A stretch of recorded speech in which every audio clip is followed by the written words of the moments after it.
আজকে এখানে বয়ান শুনতেছ রে বাবা, কালকে আল্লাহ না করুন বুঝাবার জন্য বলি, হতে পারো তুমি হসপিটালের রোগী, না হয় তুমি ঘুমের থেকে উঠবা, মা ডাকবে, কিন্তু তোমার জীবনের শেষ ঘুম হয়ে যেতে পারে। মা যখন আইসা বলবে বাবার কত ঘুমাবি, উঠো, শরীরের মধ্যে টাচ করে দেখবে পুরা শরীরটা শক্ত এবং ঠান্ডা। মায়ের বুঝ হয়ে গেছে, একটা চিৎকার দিয়ে বলবে, তোরা কে কোথায় আছো, তাড়াতাড়ি আয়, আমার বাবা দুনিয়াতে আর জিন্দা নাই, আমাকে আর আম্মু বলার মতো কেউ নাই। আমার সন্তান আমাকে মা বলে ডাক দিলে যে আরাম পাই, মহব্বত লাগে, ভালো লাগে, আমার সে ভালো লাগার সন্তান চলে গেল।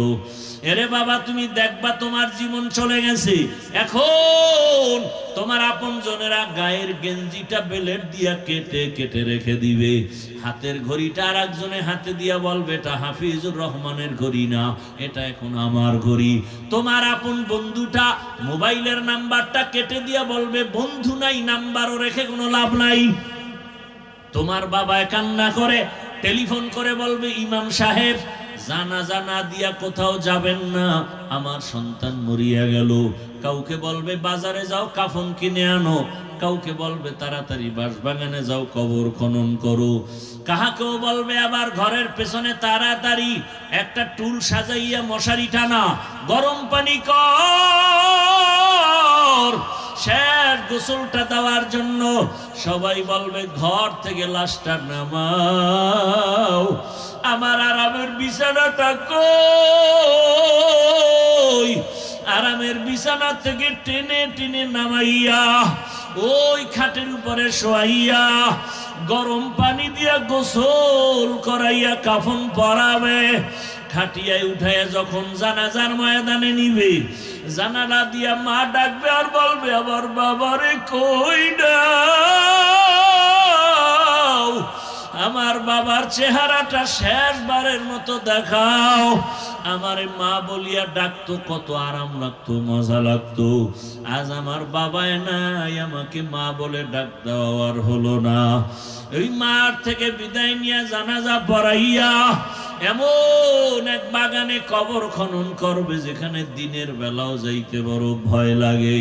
ওই কবরে রাখার পরে মাটি দিয়া সবাই যখন চলে যাবে, দুইজন ফেরেশতা প্রশ্ন করার জন্য হাজির হবে। ও আল্লাহর বান্দারা, তিনটা প্রশ্ন সবার বেলায়, রবের পরিচয় দাও, ধর্মের পরিচয় দাও, রহমতের নবীর পরিচয় দাও। ওই প্রশ্নের জবাব যারা দিতে পারবে, আমার আল্লাহ কুদরতি আওয়াজ দিয়া বলবেন এর কবর জান্নাতের বিছানা দিয়া দাও, জান্নাতের সাথে রাস্তা খুলে দাও। কিন্তু জানি না কি হালাত হবে যারা বেনামাজি হইয়া কবরের দিকে রওনা দিলাম। আজরাইল আসিয়া ধাক্কা দিয়া যখন নিয়ে যাবে, যদি বেনামাজি হালাতে রুহুটা চলে যায়, গুনাহ অবস্থায় চলে যায়, ওই কবরে যখন রেখে সবাই বিদায় নিবে, প্রশ্ন যখন হবে, নাফরমান বেনামাজি গুনাহগারেরা জবাব দিতে পারবে না, বারবার বলবে হা হা লা আদরি, আফসোস আমি কিছুই জানি না, কিছুই জানি না। রহমতের নবী বলেন গাইবি আওয়াজ, আমার আল্লাহ বলবে রে ফেরেশতা এই নাফরমানের ধর, এরে দুনিয়াতে আমি কম সুযোগ দেই নাই, আমার দেওয়া পানি, আমার দেওয়া সূর্যের আলো, চাঁদের আলো, জমিনের ফসল, গাছের ফল সব ভোগ করলো, কিন্তু আমার হুকুম মতো নামাজ আদায় করে নাই। এখন আর দেরি করা যাবে না, কবরের সাথে জাহান্নামের সাথে রাস্তা বানায় দাও। আল্লাহ বলবে রে কবরের মাটি, এই নাফরমান গুনাহগারের দুই দিক থেকে জোরে জোরে চাপ দাও, এত জোরে চাপ দিবে পাজরের হাড় চুরমার হয়ে যাবে। ও আল্লাহর বান্দারা, রহমতের নবীর কান্নার আওয়াজ, আমার নবীও কাঁদে, আমার উম্মতের কি উপায় হবে? ও আমার নবীর আশিক, এখনো কি তওবা করবা না রে বাবা? দুই ফোঁটা চোখের পানি ছেড়ে গুনার কথা স্মরণ করে আল্লাহর কাছে তওবা করো, ক্ষমা চাও, মনে মনে ডাকো আর বলো হে মালিক, এই ময়দানে আমার মতো গুনাহগার কেউ নাই। ও আল্লাহ, আমার গুনার কারণে আমার হাত না পাক, আমার চোখ না পাক, আমার জিহ্বা না পাক, আমার অন্তর না পাক।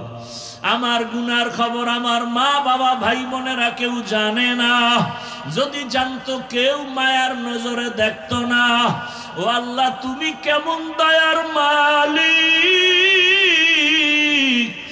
এত গুনাহ করেছি, তুমি দেখছো, তুমি জানো কোথায় কতটা গুনাহ করেছি।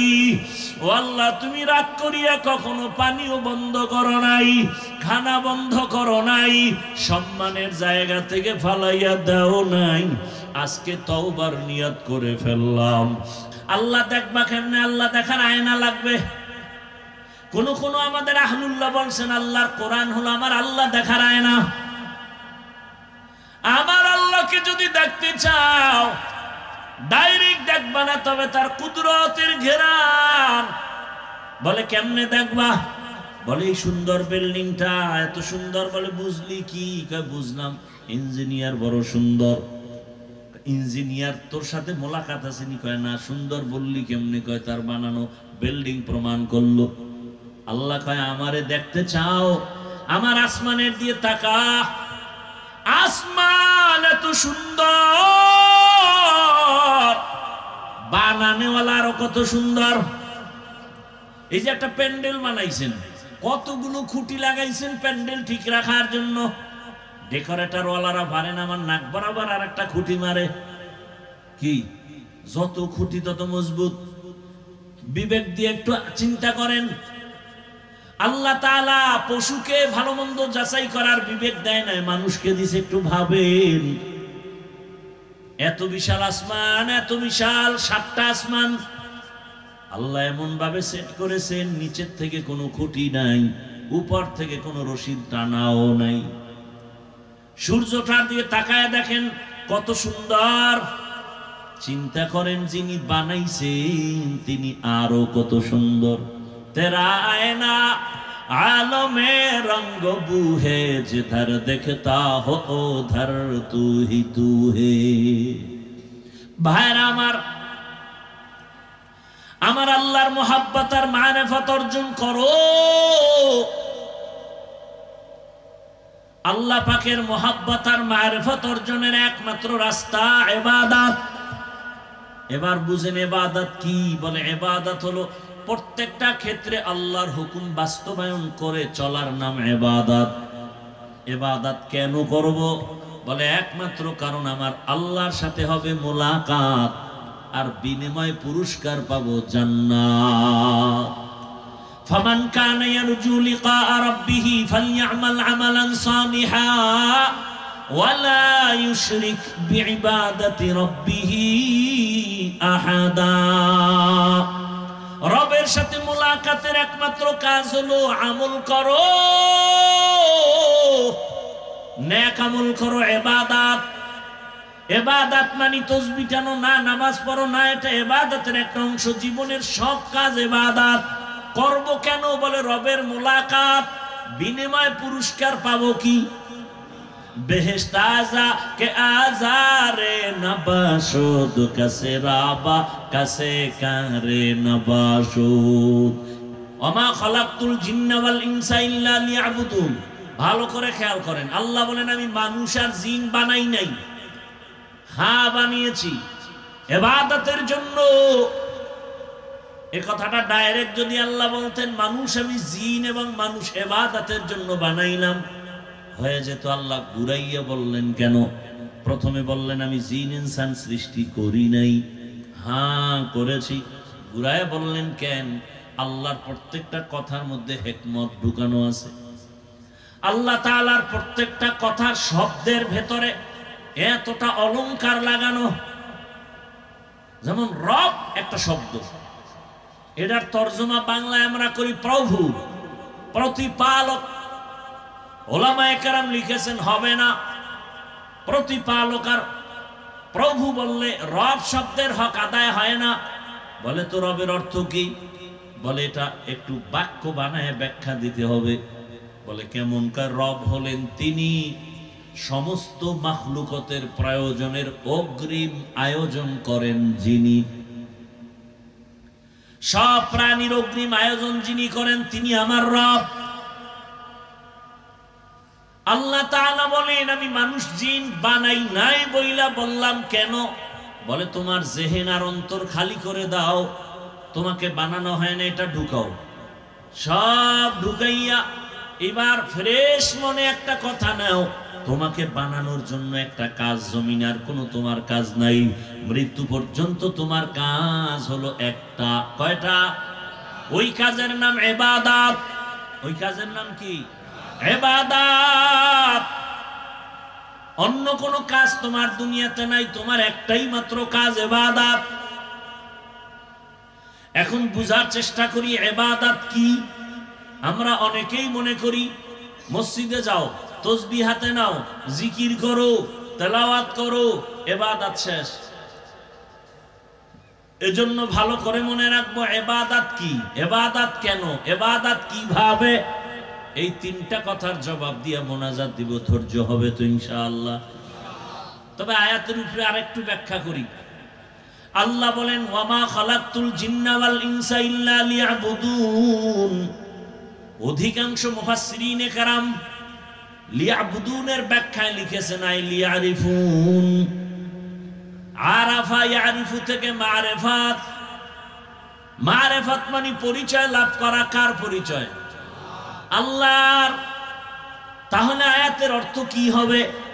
ওমা খালাকতুল জিন্না ওয়াল ইনসা ইল্লা লিয়াবুদুনের ব্যাখ্যা হবে আমি মানুষ জিন বানাইলাম মারিফাত অর্জন করার জন্য। এখন প্রশ্ন হলো তাহলে ডাইরেক্ট বলতো ওমা খালাকতুল জিন্না ওয়াল ইনসা ইল্লা লিয়ারিফুন, ইবাদত বইলা আবার ব্যাখ্যা কেন ঘুরাইয়া মারিফাত নিলেন? কারণ আছে না নাই? কারণ হলো দুনিয়াতে আল্লাহ ভালো জানে, কারণ আমার আল্লাহ আলিমুল গায়বি ওয়াশ শাহাদা। আল্লাহ জানেন এই জমিনে অনেক মারিফতের সম্রাট দাঁড়াবে, যারা এলেম আমল কোন বান্দার মধ্যে নাই, দাবি করবে আমি মারিফতের সম্রাট। আল্লাহ বুঝায় দিলেন ইবাদত বলিয়া মারিফত নেওয়ার কারণ হলো মারিফতের অর্জন করার জন্য ইবাদত ছাড়া কোনোদিন মারিফত অর্জন হবে না।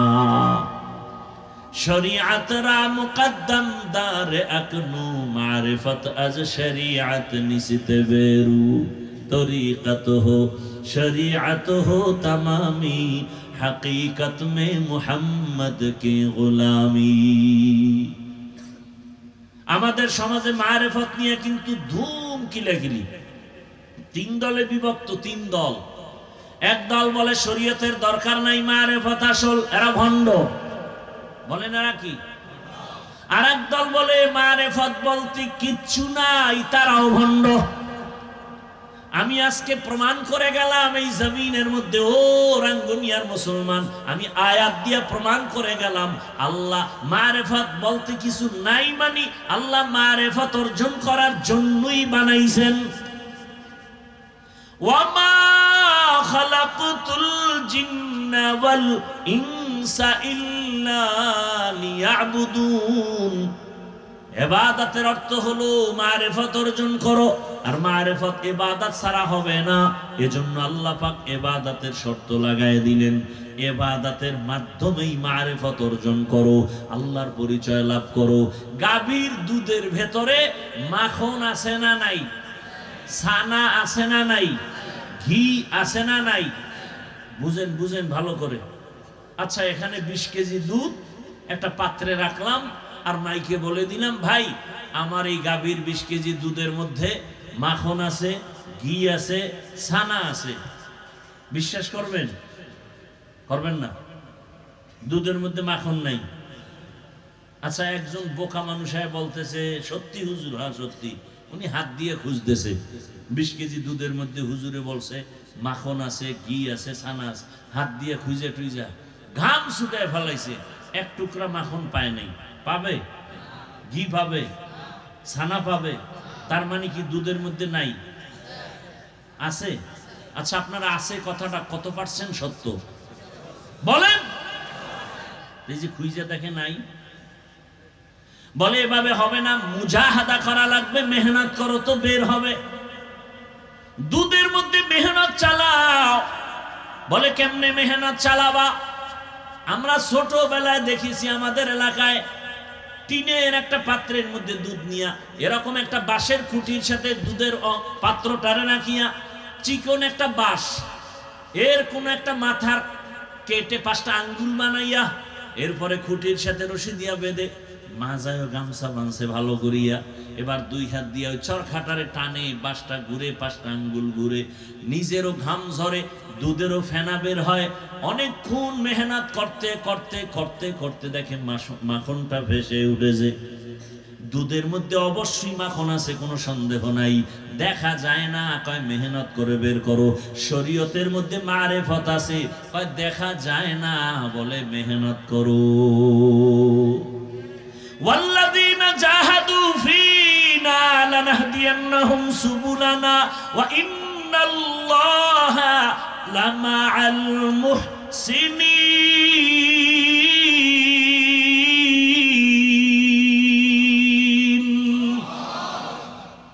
মেহনত করো, মুজাহাদা করো। শরীয়তের মধ্যে তুমি মেহনত চালাও, ইখলাসের মেহনত, দৌড়াইতে থাকো। ইখলাস নিয়ে যদি 1 বিঘা তাকাও, আল্লাহর রহমত তোমার দিকে 1 হাত আগায় যাবে। তুমি যদি 1 হাত আগাও, 2 হাত আগায় যাবে। তুমি যদি হাঁটতে থাকো, আমার মাওলা রহমত দৌড়াতে থাকবে। আল্লাহর রহমতের আশায় দৌড়াইতে থাকো, দেখবা আল্লাহর পরিচয় লাভ হয়ে যাবে। অতএব শরীয়ত ছাড়া, ইবাদত ছাড়া মারেফত পাওয়া যাবে। যারা আমল করে না, নামাজ নাই, রোজা নাই, তারা যদি মারেফতের সম্রাট দাবি করে, ওরা মারেফতের সম্রাট না। একজনে বলছে ওরা মরার পথের সম্রাট। মারেফত অর্জন হলে সে কখনো গুনাহ করবে না। আল্লাহর রহমতের আশা, আল্লাহকে দেখতে চাও, আল্লাহর ঘ্রাণ তুমি পেতে চাও, আল্লাহর মোহাব্বতের ঘ্রাণ তোমার মধ্যে আসবে। তুমি মেহনত চালাও ইখলাসের উপরে, এক সময় দেখবা তোমার নাকের মধ্যে আমার মালিকের কুদরতের ঘ্রাণ। এটা বুঝারও তো মানুষ নাই, বলারও মানুষ নাই, বিরোধিতার মানুষের অভাব নাই। আবার আল্লাহর ঘ্রাণ কি? আল্লাহর আবার ঘ্রাণ কি? তেরা আয়না आलो में रंग बू है जिधर दिखता हो उधर तू ही तू है तेरा आईना आलो में रंग बू है जिधर दिखता हो उधर तू ही तू है। আল্লাহ দেখবা কেমনে? আল্লাহ দেখার আয়না লাগবে। কোন কোন আমাদের আহলুল্লাহ বলছেন আল্লাহর কোরআন হলো আমার আল্লাহ দেখার আয়না। আমার আল্লাহকে যদি দেখতে চাও ডাইরেক্ট দেখবা না, তবে তার কুদরতের ঘেরান। বলে কেমনে দেখবা? বলে এই সুন্দর বিল্ডিংটা এত সুন্দর। বলে বুঝলি কি? কয় বুঝলাম ইঞ্জিনিয়ার বড় সুন্দর। ইঞ্জিনিয়ার তোর সাথে মোলাকাত আছে নি? কয় না। সুন্দর বললি কেমনে? কয় তার বানানো বিল্ডিং প্রমাণ করলো। আল্লাহ কয় আমারে দেখতে চাও, আমার আসমানের দিয়ে তাকা। আসমান এত সুন্দর, বানানেওয়ালা আরো কত সুন্দর। এই যে একটা প্যান্ডেল বানাইছেন, কতগুলো খুঁটি লাগাইছেন প্যান্ডেল ঠিক রাখার জন্য। ডেকোরেটর ওয়ালারা পারেন আমার নাক বরাবর আর একটা খুঁটি মারে। কি? যত খুঁটি তত মজবুত। বিবেক দিয়ে একটু চিন্তা করেন। আল্লাহ তাআলা পশুকে ভালো মন্দ যাচাই করার বিবেক দেয় না, মানুষকে দিছে। একটু ভাবেন, এত বিশাল আসমান, এত বিশাল 7টা আসমান আল্লাহ এমন ভাবে সেট করেছেন, নিচের থেকে কোনো খুঁটি নাই, উপর থেকে কোনো রশিদ টানাও নাই। সূর্যটার দিকে তাকায় দেখেন কত সুন্দর। চিন্তা করেন যিনি বানাইছেন তিনি আরো কত সুন্দর। तेरा आईना आलो में रंग बू है जिधर देखता हो उधर तू ही तू है। ভাইরা আমার আল্লাহর মোহাব্বত আর মারিফত অর্জন করো। আল্লাহ পাকের মুহাব্বত আর মারিফত অর্জনের একমাত্র রাস্তা ইবাদত। এবার বুঝেন ইবাদত কি? বলে ইবাদত হলো প্রত্যেকটা ক্ষেত্রে আল্লাহর হুকুম বাস্তবায়ন করে চলার নাম ইবাদত। ইবাদত কেন করব? বলে একমাত্র কারণ আমার আল্লাহর সাথে হবে মুলাকাত, আর বিনিময় পুরস্কার পাবো জান্নাত। ফামান কানা ইয়ারজু লিকা রাব্বিহি ফালইআমাল আমালান সালিহা ওয়ালা ইউশরিক বিইবাদাতি রাব্বিহি আহাদা। রবের সাথে মুলাকাতের একমাত্র কাজ হলো আমল করো, নেক আমল করো, ইবাদত। ইবাদত মানে তাসবিহ টানো না, নামাজ পড়ো না, এটা ইবাদতের একটা অংশ। জীবনের সব কাজ ইবাদত। করব কেন? বলে রবের মুলাকাত, বিনিময় পুরস্কার পাবো কি? বেহেশত আযা কে আজারে নবাশুদ কাসে রাবা কাসে কারে নবাশুদ। কেমন মজার জান্নাত আল্লাহ আমাদের জন্য বানায় রাখছেন। আল্লাহ যারে জান্নাত দিবেন তারে মরার আগে জান্নাতের চেহারাটা দেখায় দিবেন। এরে নবীর আশিক যুবক, ও পর্দার আড়ালের আম্মা জানেরা, বোনেরা, ও বৃদ্ধ বাবাজিরা, কয়দিন দুনিয়ার রং তামাশায় ঘুরবা? হায়াতের অর্ধেক শেষ। দুনিয়ার পেছনে ঘুরতে ঘুরতে হায়াত শেষ।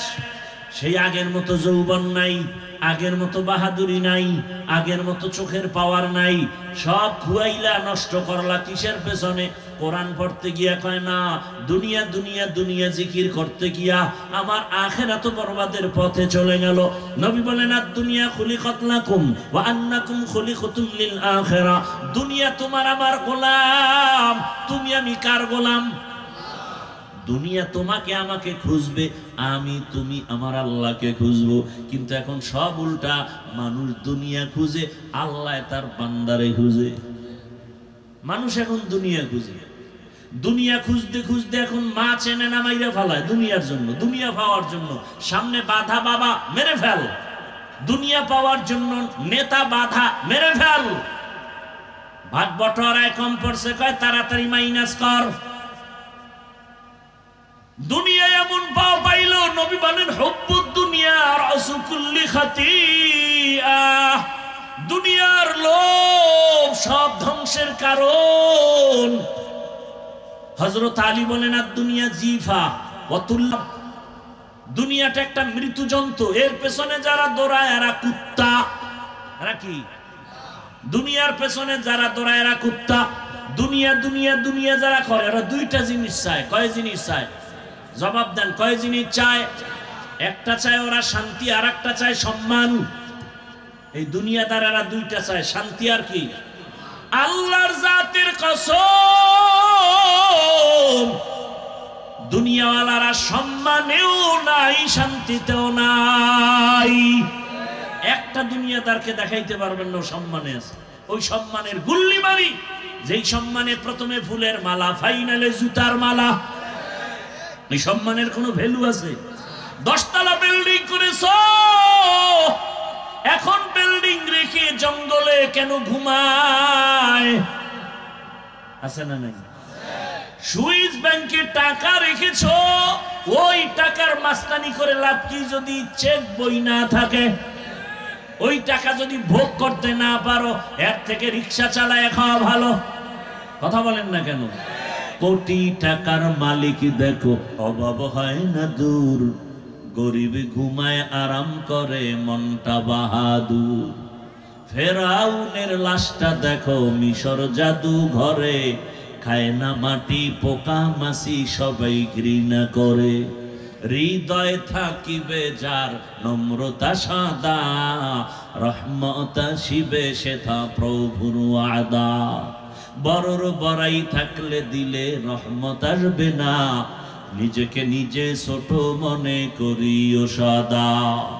উঁচু জমিন থেকে পানি নিচু জমিনে যায়, তেমনি খোদার রহমত আসে নম্রতার হৃদয়। ভোগ বিনাশের বাড়ি গাড়ি পরে রবে সব, থাকতে সময় স্মরণ করো আল্লাহ আমার রব। আমাদের রবকে ইন্নাল্লাযীনা ক্বালু রাব্বুনাল্লাহ ইন্নাল্লাযীনা ক্বালু রাব্বুনাল্লাহ সুম্মা ইসতাকামু ফালা খাউফুন আলাইহিম ওয়ালা হুম ইয়াহজানুন।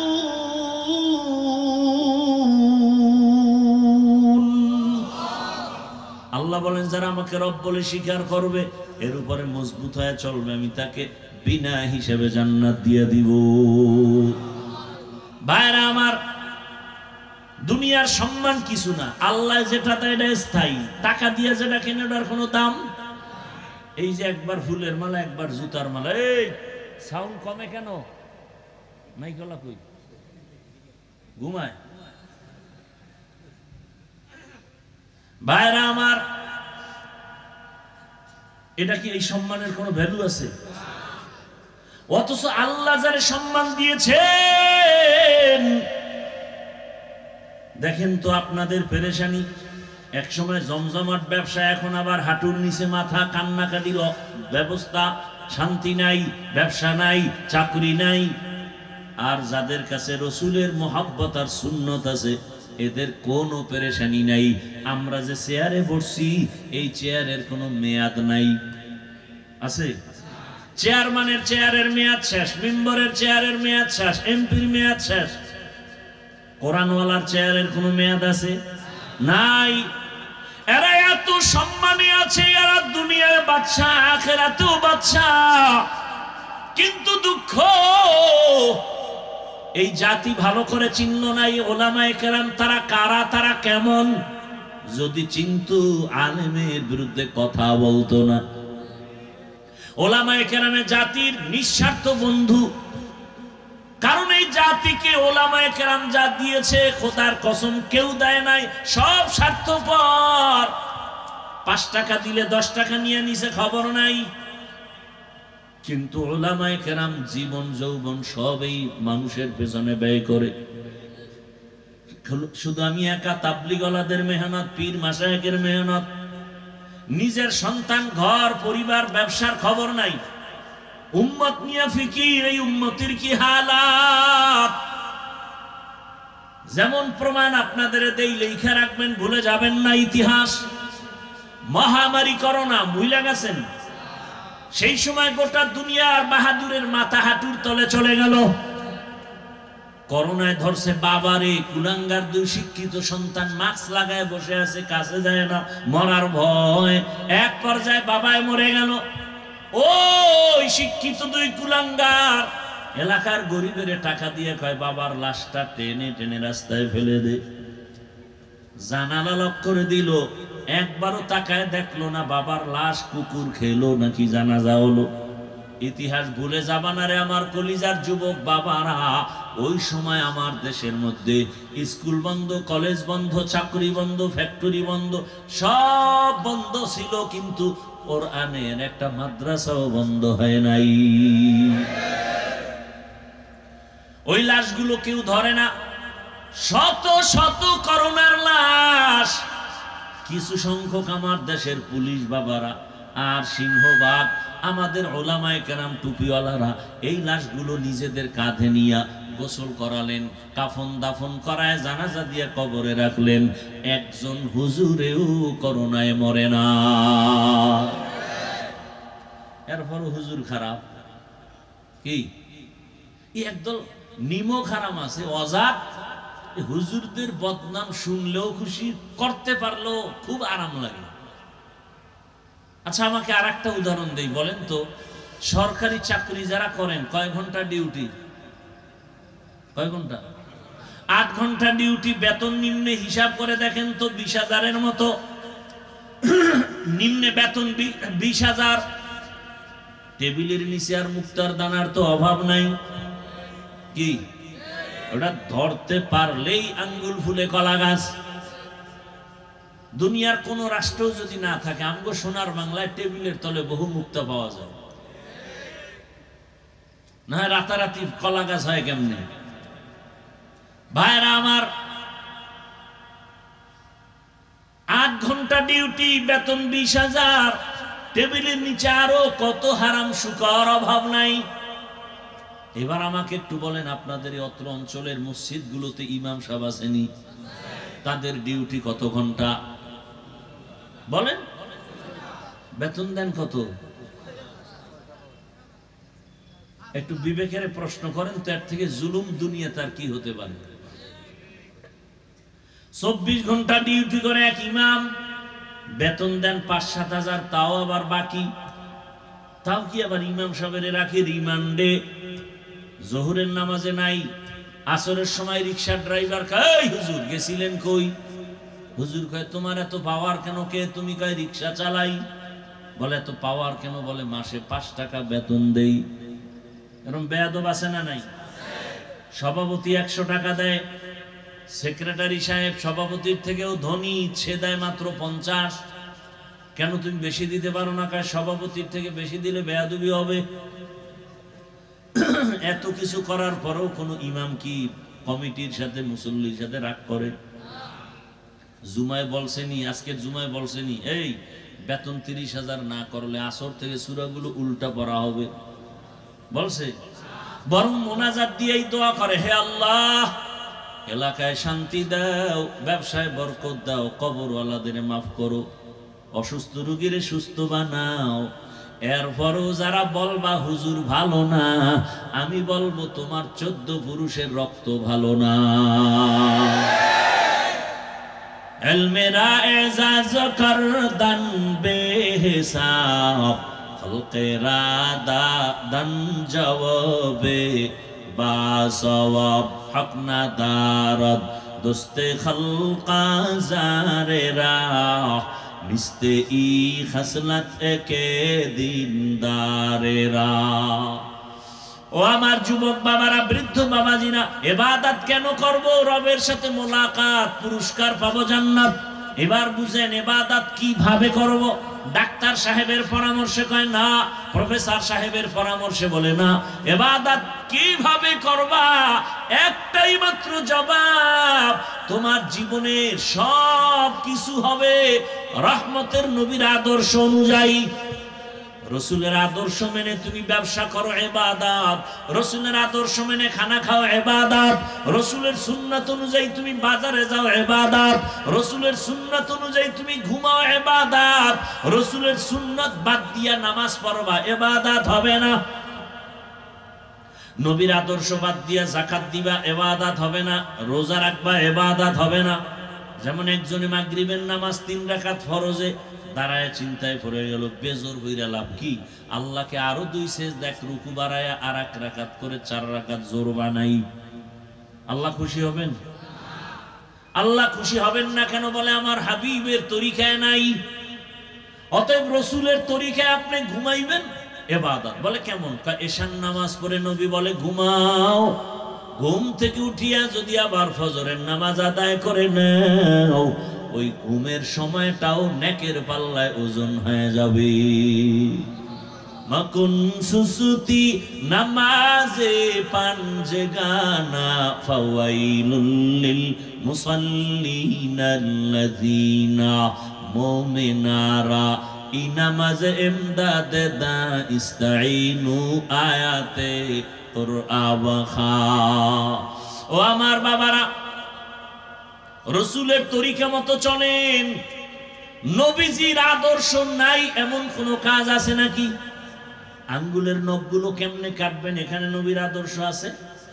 এই আশেকে রসুল নাম দেশে সুন্নি মহাসম্মেলন। সুন্নি মানে কি? সুন্নত নাই, কথা কেন? তো আঙ্গুলের নখের দিকে জাড্ডাহে তাকায় দেখেন তো, সুন্নি অনুযায়ী নখ হইছেনি।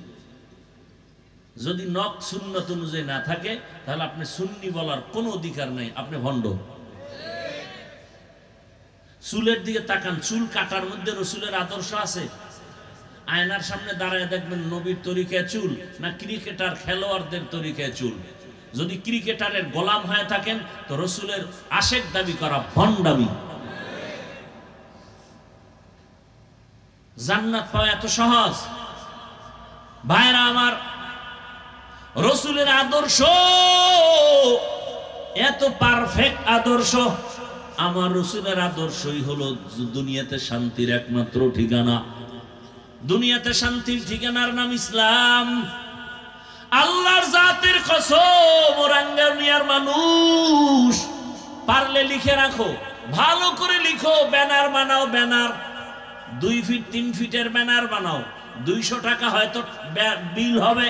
ব্যানার বানায় বানায় সারা দেশের রাজধানী, সারা দেশের বাজার ঘাট গ্রামে লাগাও। ওই ব্যানারে লেখো, পৃথিবীতে একমাত্র শান্তির ঠিকানার নাম ইসলাম। ইসলাম ছাড়া এ জমিনে কোনো তন্ত্র মন্ত্র, কোনো মতাদর্শে শান্তি দিতে পারবে না। যতদিন পর্যন্ত ইসলাম কায়েম হবে না, ততদিন পর্যন্ত শুধু চাপাবাজের আওয়াজ শুনবা, শান্তি এ জাতির কপালে আসবে না। ভাইরা আমার, পৃথিবীতে যত নীতি আছে, নীতি, সব নীতির মধ্যে শ্রেষ্ঠ নীতি হলো ইসলামের নীতি। কি আপনি অস্বীকার করেন? যদি বলেন আমি অস্বীকার করি বা না মানি, তাহলে আপনার ইসলামটাকে দুর্বল বানিয়ে দিলেন। আল্লাহর কোরআন, আল্লাহর দেওয়া ইসলাম কি দুর্বল? তাহলে কেন বলেন ইসলামে এটা আছে ওটা নাই? নাই বলেন কেন? দুনিয়াতে যত নীতি আছে, পরিবার নীতি, সমাজ নীতি, রাষ্ট্রনীতি, অর্থনীতি, ইসলামে নাই? বরং ইসলামের পরিবার নীতি শ্রেষ্ঠ নীতি। দুনিয়াতে যত সমাজ নীতি আছে, ইসলামের সমাজ নীতি শ্রেষ্ঠ নীতি। দুনিয়াতে যত অর্থনীতি আছে, একমাত্র ইসলামী অর্থনীতি হলো শ্রেষ্ঠ অর্থনীতি। দুনিয়াতে যত রাষ্ট্রনীতি আর রাজনীতি আছে, ইসলামী রাজনীতি হলো শ্রেষ্ঠ রাজনীতি। ইসলামের নীতি এত সুন্দর, আর আপনি বুঝাইতেছেন পাবলিকেরে, খবরদার রাজনীতির মধ্যে ধর্মকে টানবেন না। কেন? আমগো ধর্ম আর রাজনীতি তো আলাদা না? আলাদা নাকি? যে ইসলাম আলাদা, ধর্ম আলাদা, রাজনীতি আলাদা। আমগো অর্থনীতি যা, ইসলামও তা। আমগো সমাজনীতি তাও ইসলাম। ইসলাম বাদ দিয়ে আমগো সমাজনীতি নাই, ইসলাম বাদ দিয়ে অর্থনীতি নাই, ইসলাম ছাড়া আমগো রাষ্ট্রনীতি নাই। আমাদের রাষ্ট্রনীতি মানে ইসলাম, আমাদের অর্থনীতি মানে ইসলাম। মিলানো বলে কেমন মিলানো? সূর্যের সাথে আলো যেমন মিলানো, বাতির সাথে আলো যেমন মিলানো, ফুলের সাথে ঘ্রাণটা যেমন মিলানো। ফুলের থেকে ঘ্রাণ আলাদা হলে ফুল যেমন ফুল না। রাজনীতি থেকে ইসলাম যদি আলাদা করে দাও, ওটা রাজনীতি না, ওটা দুর্নীতি আর পেটনীতি।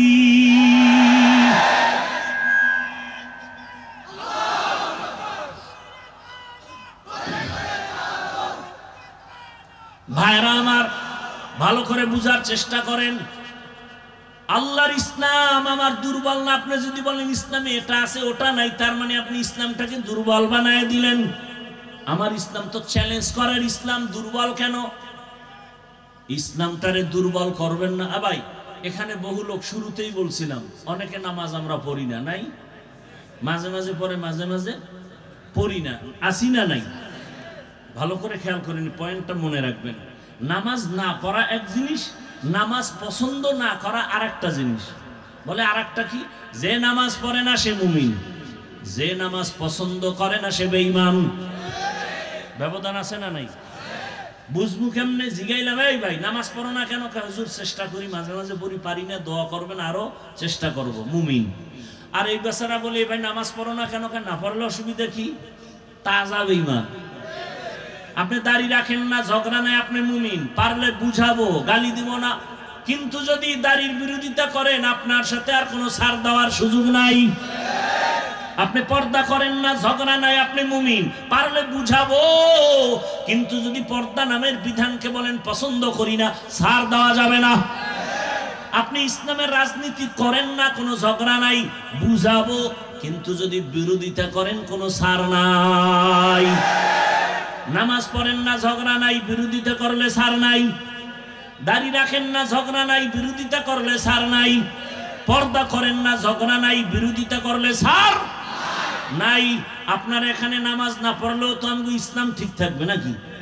তা আপনি ইসলামটাকে দুর্বল করেন কেন? আপনার সামনে একজন কি ইসলামকে অপমান করে, আপনি ধরেন না কেন? যাই মিয়া, তুমি কি বলো আন্দাজি যে ধর্ম আর ইসলাম রাজনীতি আলাদা, রাষ্ট্রনীতি আলাদা? সুলাইমান পয়গম্বর গোটা দুনিয়া পরিচালনা করেন নাই? ইউসুফ নবী মিশরের অর্থমন্ত্রী হয়ে দেশ চালান নাই? এগুলো কোরআনে নাই? তাহলে কেন বলেন আমাদের রাষ্ট্রনীতি আর ইসলাম আলাদা? এই ধুল, এই উল্টাপাল্টা মানুষের মেসেজ দূর করতে হবে, জেহেনকে ধোলাই করতে হবে, কঠিনভাবে ধোলাই করতে হবে। আমাদের ইসলাম নীতির বাইরে না, সব নীতি আমাদের ইসলামী নীতি। মানে আলাদা করার এই সাহস কে দিল? আপনি নামাজ পড়েন না সেটা ভিন্ন, বিরোধিতা করলে ছাড় নাই, সেখানে যুদ্ধ হবে। যুদ্ধ তো তাদের জন্য যারা ইসলামের বিধান মানে না। নামাজ পড়েন না এটা এক জিনিস, বিরোধিতা করলে কিন্তু আর ছাড় নাই। দাড়ি রাখেন না, ধন্যবাদ, আপনাকে বুঝাবো, পাও ধরে বুকে লাগাবো, হাসি দিব। বিরোধিতা করলে আর কোনো ছাড় নেই। কথা বুঝাইতে পারলাম? আমি বর্তমান বাংলাদেশের ইসলামী রাজনীতির কোন দলের দায়িত্বশীল না, তার মানে কি আমি ইসলামের আল্লাহর দিন কোরআনের আইন আমি অমান্য করব? আমি কোন দল করি না, দলের ব্যানারে কথা বলি না। আমি ইসলামকে আমার মাথার মুকুট বানায় কথা বলতেছি। আমার সব কিছুর মূলে ইসলাম। কথা বলেন না কেন? আমার ইসলাম ঠিক, সব ঠিক। আমার ইসলামকে ঠিক রেখে আমি বয়ান করতেছি। এখন যদি আপনার পক্ষে যায় ধন্যবাদ, বিপক্ষে গেলে ডবল ধন্যবাদ। কি আপনি মানবেন কি না চিন্তা করার আমার টাইম আছে নাকি? আপনি কে? আপনি মানলেন না, না মানলেন, আপনি কে? আমার ইসলাম ঠিক, আমার আব্বা ওই লাইনে আছে, আব্বাও ঠিক। ওই লাইনে আমার পিসাব নাই, পীর বাপ। আমার ইসলামের লাইনের সাথে মিল নাই আমার ওস্তাদের ওস্তাদ বাপ। কি আমার কথায় কোনো ঝামেলা থাকলে বলেন? আপনার মানতে সমস্যা কেন? আপনি বলবেন এই আমি নামাজ ঠিক মতো পড়ি না, কিন্তু নামাজ লাগে না বললেই জুতা মারমু, বলে দেবেন এটা তুই মান। আমি রসুলের সুন্নাত ঠিক মতো মানতে পারি না, ঠিক আছে, কিন্তু রসুলের বিরুদ্ধে কথা বললেই ফিডাম, এটা বলে দেবেন। তো প্রমাণ হবে আপনার ইমান ঠিক আছে। এবার আমলের বাকি, সে আমলের জন্য আহলুল্লাহর সোহবাত লাগবে, আল্লাহ আল্লাহর সোহবাত লাগবে। যারা বলে পীর মানি না, ওলিয়া উলিয়া মানি না, তারা আর একটা ভণ্ড। আসতে বলেন কেন? যারা বলে আমরা ওলিয়া উলিয়া মানি না, ওরা কোরআন মানে না, বুখারী শরীফ মানে না, ওরা ভণ্ড। ওদের যারা ভণ্ড বলে না, তারাও ভণ্ড। ওয়ামা খালাকতুল জিন্না ওয়াল ইনসা ইল্লা লিয়াবুদুন। আল্লাহর ইবাদতের জন্য আমাদের বানাইছেন। পানি পান করবেন, এই একটা বোতলে পানি নিছেন না, পানিটা আপনিও পান করবেন, আমিও পান করব। ইবাদত বানায় পান করেন, বলে কেমন? আপনি তো বাম হাতে বোতল নিয়ে ডান হাত দিয়ে এই মুখটারে খুলবেন, খুইলা বাম হাত দিয়ে একটা টান মারবেন, জাগাত নাই আধা লিটার। আমি ওই পানিটা পান করব, আমি ডান হাতে নিয়ে মুখটা খুইলা এই পানিটা আমি বোতলে পান করব, 3 শ্বাসে পান করব, আস্তে আস্তে করব। আমার পানি পান করাও হবে, সুন্নত আদায় হবে, ইবাদত হয়ে যাবে। কথা বলেন না? কথা ঠিক না? আবার এখানে একটা মাসালা আছে, এই বোতল গ্লাসের হুকুমে, এর থেকে বড় বোতল বা জগ এইটার আবার ডাইরেক্ট দিয়েন না, তাহলে মুখ থুইয়া না হে ডুববে। এটা গ্লাসের হুকুমে, ঠিক আছে। এবার এখান থেকে মোনাজাত দিয়ে যাবেন, জুতা পরবেন না? কথা বলেন না? আমিও জুতা পরবো, সুন্নত অনুযায়ী পরেন। বলে কেমনে? বলে ডান জুতায় ডান পাও আগে ঢুকাও, এরপরে বাম জুতাটার মধ্যে বাম পাও ঢুকাও। দোনো জুতার মধ্যে পাও ঢুকছে নি, আগে ঢুকছে কোনটা? ডান পাও। এবার দোনো পাও ঢুকার পরে যখন কদম দিবেন, ডান পাও দিয়া কদম দিবেন সবার আগে, সুন্নত। আমল করা যাবে না ইনশাআল্লাহ? দেখেন এটা মানতে কষ্ট, একটু খেয়াল করে মানলেই হয়। আপনারা এখান থেকে বাসায় যায় ফ্রেশ হবেন, ফ্রেশ হবেন না? ফ্রেশ আমিও বাসায় গিয়ে ফ্রেশ হব। কোথায় গিয়ে ফ্রেশ হবেন? বাসায়। বাসায় কোথায়?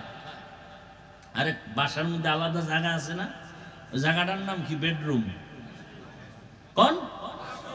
ওয়াশরুম। ওয়াশরুম, ওয়াশরুম মানে বাথরুম না। এটাকে আমিও চেষ্টা করি, আপনারাও করেন। বাথরুমকে ওয়াশরুম বানায়েন না। বাথরুম আলাদা, ওয়াশরুম আলাদা করেন। প্রয়োজনে মাঝখানে গ্লাস লাগান। বাথরুম এক সাইড, ওয়াশরুম আর এক সাইড। কারণ বাথরুম হলো জিন্নাতের আড্ডাখানা, জিন শয়তানের আড্ডাখানা। ওয়াশরুমে আপনি টুপি ছাড়া ঢুকেন, নিষেধ নাই, কিন্তু বাথরুমে টুপি ছাড়া ঢুকা যাবে না, খালি পায়ে ঢুকা যাবে না। বাথরুমে ঢুকতে গেলে হিসাব লাগাইতে হবে, আগে বাম পাও দাও, বের হতে গেলে ডান পাও, খালি মাথায় বাথরুমে যাওয়া যাবে না। আমরা সবাই বাথরুমের ওয়াশরুম বানাইয়া এবার জুতারও খবর নাই, টুপিরও খবর নাই, এমন নিম্ন চাপ শুরু হয়েছে, এক দৌড় যায় শীত বইরে গেছে, পৈরাকে ধৈর্য দেয় নাই, মাথা ফাইটে গেছে। সুন্নাত অনুযায়ী বাথরুমে যাবেন, কোন দুর্ঘটনা হবে না ইনশাআল্লাহ। বাথরুমে কোন পাও দিয়ে ঢুকবেন? না লাভ দিয়ে দোনো পাও একসাথে দিবেন? বাম পা দিয়া ঢুকবেন, ডান পা দিয়া বের হবেন।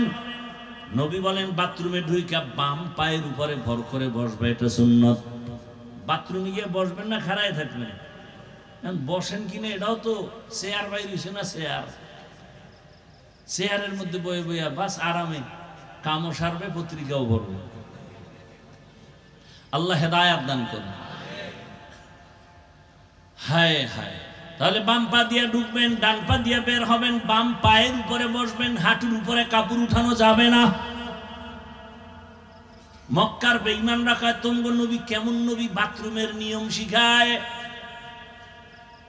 রহমতের নবী সাহাবায়ে কেরাম বলে আমগো নবী এমন নবী, পানি ব্যবহারেরও নিয়ম শিখায়। বাথরুমে গিয়া কেমনে বসবো নবী তাও শিখাইছেন, পানি খরচ করব কিভাবে তাও রাসূল শিখাইছেন।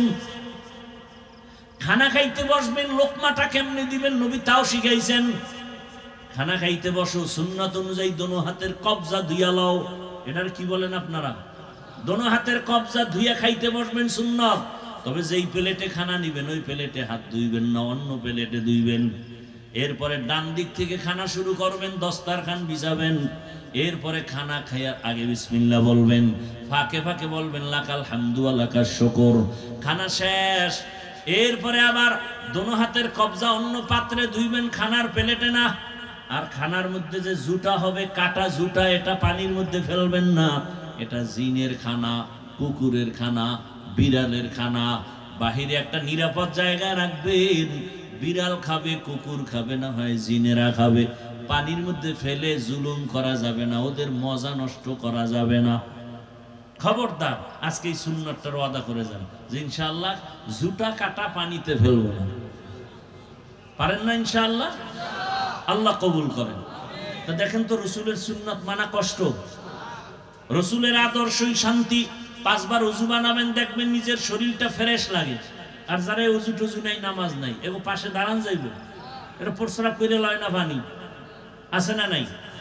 ওযু নাই, এরপরে শরীরের পোশাক ধোয় না কত মাস, গোসল মানি ধাম ধাম করে চলে আসছে, দাঁড়াইলে পাশের পর টানে বিড়ি, এর পাশে দাঁড়াইলে নামাজ শেষ। করে না মেসওয়াক, নাই ব্রাশ। অথচ রসুলের সুন্নত পরিষ্কার পরিচ্ছন্নতা। ইসলাম তো অপরিষ্কার না, ইসলাম তো পরিষ্কার পরিচ্ছন্ন। লা ঈমানা লিমান লা তাহারাতা লা। নবী বলেন যার পরিষ্কার পরিচ্ছন্নতার দিকে চিন্তা নাই, তার ঈমানের দুর্বলতা চলে আসবে। ভাইরা আমার, তো ইবাদত হলো আল্লাহর হুকুম বাস্তবায়ন করার নাম ইবাদত। প্রত্যেকটা ক্ষেত্রে ইবাদত কেন করব? আল্লাহর মোলাকাত, জান্নাত, আমার পুরস্কার পাওয়ার জন্য। ইবাদত কোন সিস্টেমে হবে? একমাত্র মদিনাওয়ালা রাসূলের আদর্শ অনুযায়ী ইবাদত হবে। এরে আল্লাহর বান্দারা, ও যুবক বাবা, ও পর্দার আড়ালের মা বোনেরা, বৃদ্ধ বাবাজিরা, বয়ান তো আপনারা শুরুতেই বলছিলাম আপনারা বয়ান জানেন, একটু বুঝটা ঠিক করেন। এত বয়ান শুনে লাভ কি হবে? বাবা যদি নামাজ না পড়েন কোনো লাভ নাই। আমি আপনাদের এতক্ষণ যে এত চিল্লাইয়া কথা শুনাইছি, একবারও কিন্তু বলি নাই স্কুলে তালা দিয়া মাদ্রাসায় যান।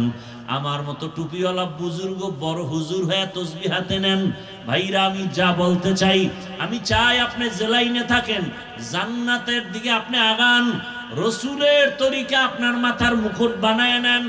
আপনাদের লাইনে যারা আছে, জেনারেল লাইনে চাকরি করে, ব্যবসা করে, স্কুল কলেজে পড়িয়াও নামাজ পড়ে নাই, কত ডাক্তার নামাজ ছাড়ে না, দাড়ি অনেক বড়, স্কুলে কলেজে অনেক ছেলেরা পড়ে, মাথায় টুপি, বড় দাড়ি, পাগড়ি লাগানো, ঢাকা কলেজে গিয়া দেখো। ও আমার যুবক, তুমি কেন পারবা না রে বাবা? এখনো সময় আছে, তওবা করে নাও। স্কুলে পড়ো, কলেজে পড়ো, চাকরি করো, অনুরোধ করি ডাক্তার হও, engineer, professor, DC, SP, OC হও, কিন্তু খবরদার আমার নবীর তরিকার বাইরে বেয়াদবি করিও না। মা বাবার দোয়া, শিক্ষকের দোয়া, উলামায়ে কেরামের দোয়া নিয়ে সামনে আগাও, নবীর সুন্নাত অনুযায়ী জীবনটাকে চালাও। কারণ আরে তোমার বুঝ আছে, জীবনে তো গুনাহ কম করো নাই রে বাবা, মনের শখ লাগায় গুনাহ করেছো। মনে শখ লাগছে দাড়ি রাখবা না রাখো নাই, মনে শখ আসছে বেপরদায় আড্ডা দিবা দিছো, মনে শখ লাগছে পার্কে যাওয়া চলে গেছো, মনে শখ লাগছে নামাজ পড়বা না পড়ো নাই, মনে শখ আসছে সারা রাত মোবাইল চালাবা চালাইছো, এখনো কি ফিরবা না রে বাবা? তোমার শখ এখনো কি মিটে নাই? আর কত রাত মোবাইল চালাইলে তোমার শখ মিটবে বলো? আর কতদিন পার্কে পার্কে ঘুরলে তোমার শখ মিটবে বলো? আর কতদিন দাড়ি কাটলে তোমার শখ পূরণ হবে বলো? এবং হায়াতের বাকি আছে কতদিন তাও বলো? ও আমার বাবারা, এমন কোনো দিন নাই যুবকের লাশের খবর নাই। পানির নিচে যুবকের লাশ, ঘুমের বিছানায় যুবকের লাশ। এই কয়েকদিন আগে ফেসবুকের গোলাম বাবারা কি দেখেন নাই? বিদেশ থেকে যুবক ছেলে আসছে, টাকা স্বর্ণ নিয়া এয়ারপোর্টে নামছে, ঢাকা শাহজালাল আন্তর্জাতিক বিমানবন্দর। পরিবারের সবাই গাড়ি নিয়ে অপেক্ষা, গাড়ির মধ্যে আইসা উঠছে, বহুদিনের বিরহের মহব্বতের বেদনার আনন্দ শুরু হয়ে গেল। বাচ্চা সহ খুব আনন্দ করতে করতে বাড়ি যায়। বাড়ি যাওয়ার আগ মুহূর্তে গাড়িটা পানির মধ্যে পড়ে গেল, সন্তান মারা গেল, স্ত্রী মরে গেল। ওই আল্লাহর বান্দা মিডিয়ার সামনে এমন কান্নার আওয়াজ, বিবাহ করিয়া খাইয়া না খাইয়া আনন্দে কাটায়, স্ত্রী সন্তান থাকে, কিন্তু আমার কপাল কেন এত খারাপ, সব ছেড়ে গেলাম বিদেশে টাকা কামাই করতে, কিন্তু আজ আমি স্বর্ণ অলংকার নিয়ে আসছি, ঘরে থাকবো, কত আনন্দ করব, কিন্তু আমার কপাল বড় খারাপ। আমার হাতের উপরে আমার বাচ্চাটা মরে গেল, আমার চোখের সামনে স্ত্রী মরে গেল, আমি এখন কোন ঘরে গিয়া যাব? আমি ঘরে গেলেই তো দেখি আমার ঘর আছে, কিন্তু ঘরের আনন্দ দেওয়ার বাচ্চাও নাই, ঘরের মধ্যে বাতি জ্বালাবার আমার স্ত্রীও নাই। এমন কান্নার আওয়াজ। কয়েক বছর আগে আমার দেশে চিত্রাং নামের একটা তুফান হয়েছিল ডিসেম্বরে, বহু আগে। এমন তুফান, একটা যুবক ছেলে 8 বছর চাকরি করে বিদেশ থেকে আসছে, আইসা দোতলা একটা বিল্ডিং ডুপ্লেক্স বানাইছে, আগামী শুক্রবার বিল্ডিং উঠবে, হুজুরকে দাওয়াত দিছে, মাত্র 2-3 দিন বাকি, দ্রুত মিস্ত্রি কাজ করতেছে।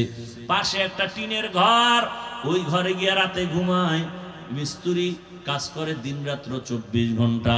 ওর 8 বছরের টোটাল কামাই এই বিল্ডিং এর ভেতরে।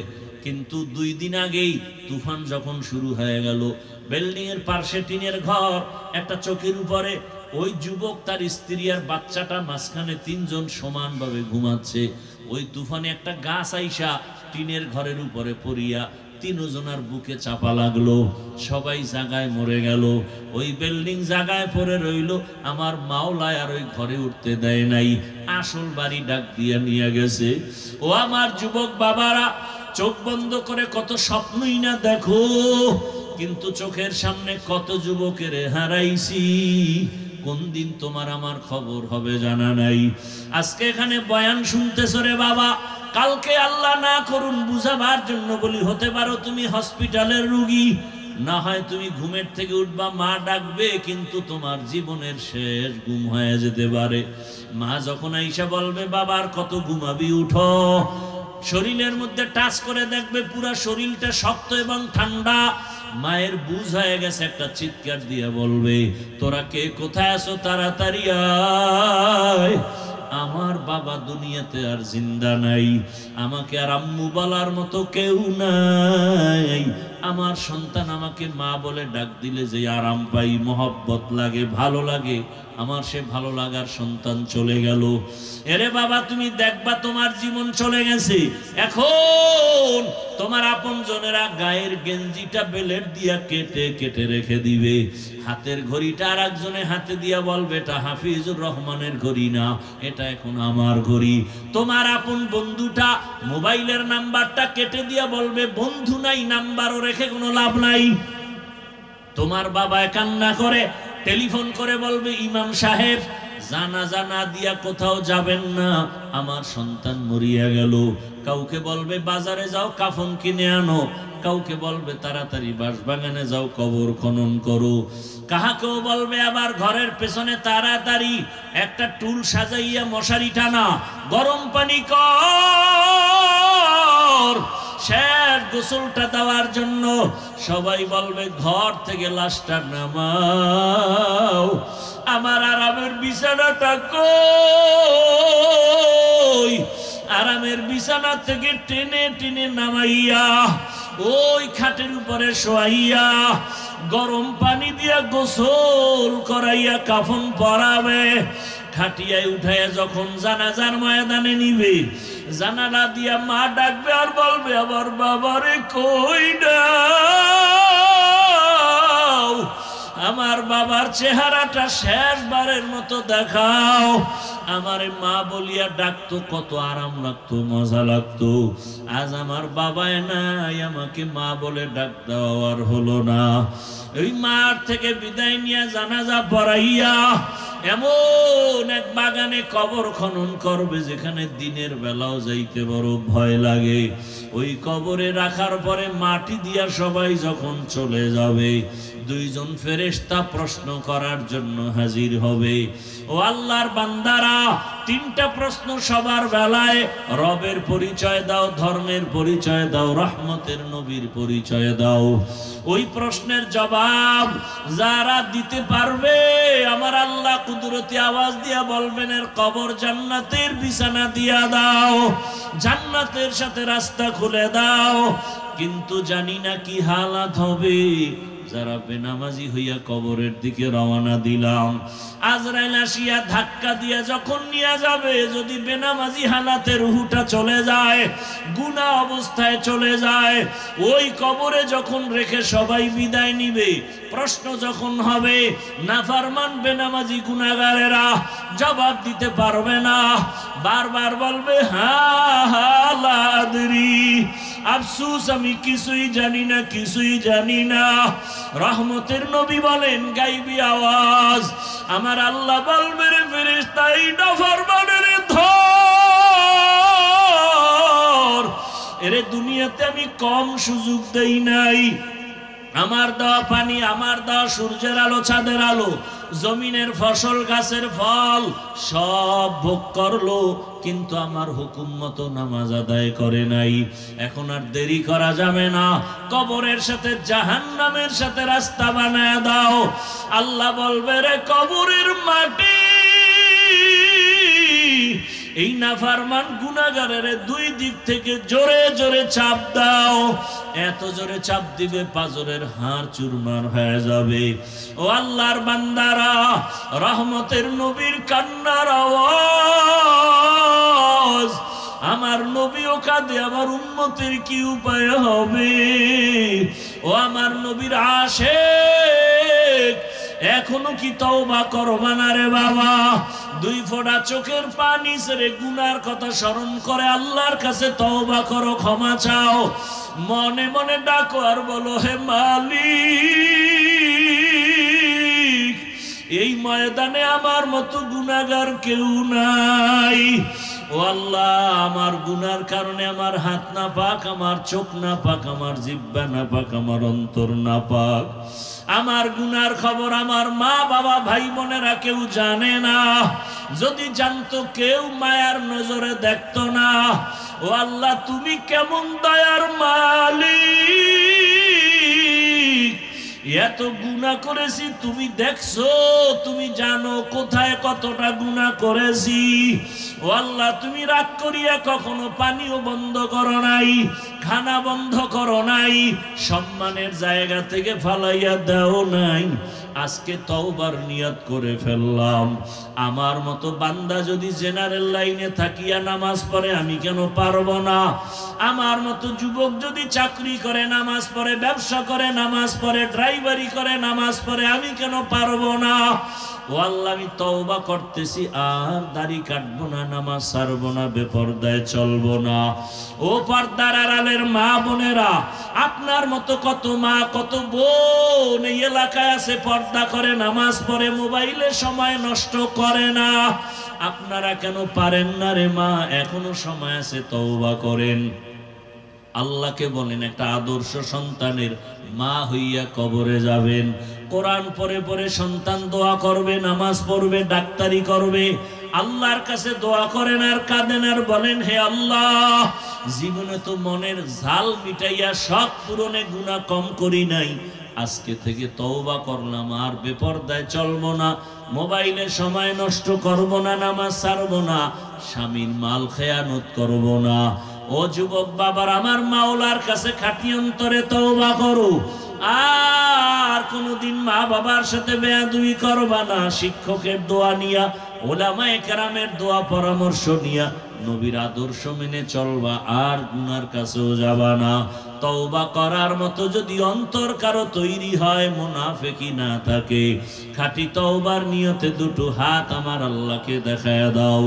আয় আল্লাহ, হাতগুলো কবুল করে নেন, তওবা কবুল করে নেন, তওবার উপরে মজবুত হইয়া চলার তৌফিক দান করেন, আমিন। আলহামদুলিল্লাহি রাব্বিল আলামিন, والصلاة والسلام على سيد الأنبياء والمرسلين وعلى آله وأصحابه أجمعين. يا أرحم الراحمين، يا أرحم الراحمين، يا أرحم الراحمين. رب ارحمهما كما ربياني صغيرا. اللهم إنك عفو كريم تحب العفو فاعف عنا. اللهم إنا نسألك علما نافعا ورزقا واسعا وشفاء من كل داء. اللهم إنا نعوذ بك